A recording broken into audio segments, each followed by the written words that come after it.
मतलब क्या नाम है आपका? जी, विकास पाटनी। क्या बोलना चाहेंगे आज इस शंखनाद के बारे में, धर्मयुद्ध के बारे में? शंखनाद हुआ शंखनाद और धर्मयुद्ध तो बहुत समय से होता रहा है और भारत की परंपरा में कोई भी नया युद्ध होता है तो वो शंखनाद से शुरू होता है। और ये शंखनाद गाय का शंखनाद है, गौ माता के लिए शंखनाद है।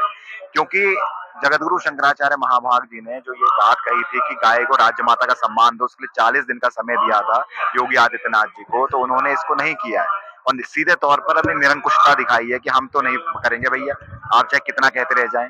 तो ये जो निवेदन है बार बार किया जा रहा है, जैसा निवेदन गुरु जी गोपाल मणि जी महाराज जी ने विगत इतने वर्षों से पूरे भारत के अंदर किया, उसके बाद भी यदि सत्ताएं ये बात नहीं समझती है, फिर वो किसी भी पार्टी की है, तो कहने का मतलब है कि ये स्वीकार्य नहीं है, तो उसके लिए धर्म युद्ध छेड़ना पड़ता है। और उत्तर प्रदेश में ये धर्म युद्ध का शंखनाद आज हो रहा है। अभी समाप्ति की ओर कहाँ मिले कि सरकार तो कोई आया सरकार से बोलने के लिए, कुछ बात मानने के लिए, मांग मानने के लिए? देखिए, सरकार की तरफ से यदि आता और सरकार की तरफ से अगर योगी आदित्यनाथ आज आ गए होते, योगी आदित्यनाथ आज आ गए होते, तो ये समझ लीजिए आज ये उनका अभिनंदन समारोह होता।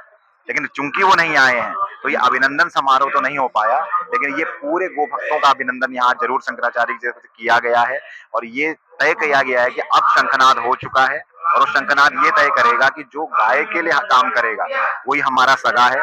और ऐसा व्यक्ति जो गाय के लिए निरंकुशता रखे और उसकी बात को ना सुने, वो चाहे हमारा अपना भी होगा, जिससे हम सोचते थे हमारी पार्टी है, हम इसको लेकर आए। क्योंकि जिस समय पर योगी आदित्यनाथ जी के बारे में आपको पता होगा या नहीं पता है, हम बताना चाहते हैं कि 2016 में गुरु जी गोपाल मणि जी महाराज जी ने भारतीय गो क्रांति मंच के इसी बैनर के तले जब दिल्ली के अंदर पे रामलीला मैदान में आंदोलन हुआ 28 फरवरी 2016 को, और 18 दिन तक हम जंतर मंतर में बैठे रहे थे, 18 सांसद तब आए। उन सांसदों में एक सांसद का नाम था योगी आदित्यनाथ, और योगी आदित्यनाथ ने तब ये कहा था सीधे तौर पे कि आपके अंतकरण से निकली हुई जो ये पुकार है ये जरूर पूरी होगी और गौ माता राष्ट्रमाता होनी चाहिए। यही नहीं, बल्कि इससे आगे बढ़कर योगी आदित्यनाथ जी की जो हिंदू युवा वाहिनी है उसने गोमाता राष्ट्रमाता अभियान का समर्थन किया, उसका साथ दिया, और हमारे मिस कॉल अभियान से भी वो जुड़े थे। तो योगी आदित्यनाथ जी जो इस काम से जुड़े रहे और आज वो आने के बाद अगर उसको नहीं कर रहे हैं तो ये विचारणीय बिंदु जरूर है।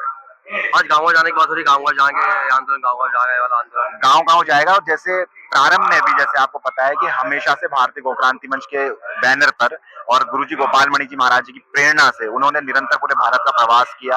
वो हर जगह जिले जिले तक गए, हर जगह इसको लेकर गए, प्रदेश की राजधानियों में गए, हर जगह उन्होंने इस काम को किया था। लेकिन अब क्या आवश्यकता हो गई है कि अब हमें ग्राम स्तर पर या तहसील स्तर पर भी इसको लेकर जाना है, क्योंकि हर व्यक्ति जो जितना दूर है ना वो उतना हृदय के पास है। जो गांव का व्यक्ति है वो गाय के पास है, तो वो चिंतन ज्यादा समझेगा बनस्पत शहर के। तो इसलिए इस अभियान को गांव गांव तक ले आना जरूरी है।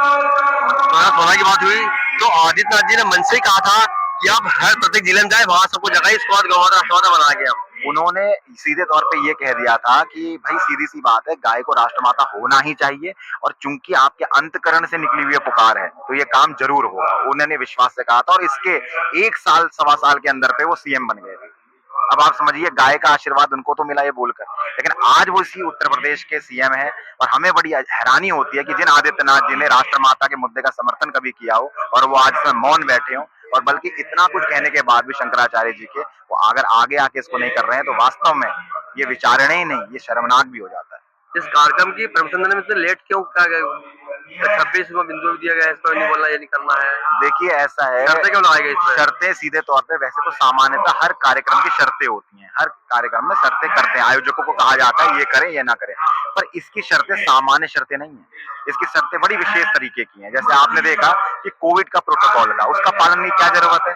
तीसरा बिंदु आप इसमें देखेंगे, नाबालिगों के द्वारा राजनीतिक भाषण, राजनीतिक नारे नहीं लगने चाहिए। नाबालिग कौन पूछा जाए, तो शंकराचार्य जी के बड्डू अगर वो नारा लगाते हैं कि करे जो गौ माता पर चोट हम नहीं देंगे उसको, तो इसमें क्या नारा गलत है। उन बच्चों में वो संस्कार डाले जा रहे हैं। तो ये बातें जो लिखी गई हैं उसमें सीधे तौर पे आप उन बिंदुओं पे जाएंगे तो समझ में आता है कि इसे कस्टमाइज किया है, सोच समझ कर ऐसा बनाया गया है कि किसी ना किसी जाल में तो फंसाया ही है। कब पैसे मिलेगा आयोजन समिति से? आयोजन समिति के पैसे लगते ही हैं और यहाँ का शुल्क देना पड़ता है। 4,64,000 का शुल्क यहाँ लगा है।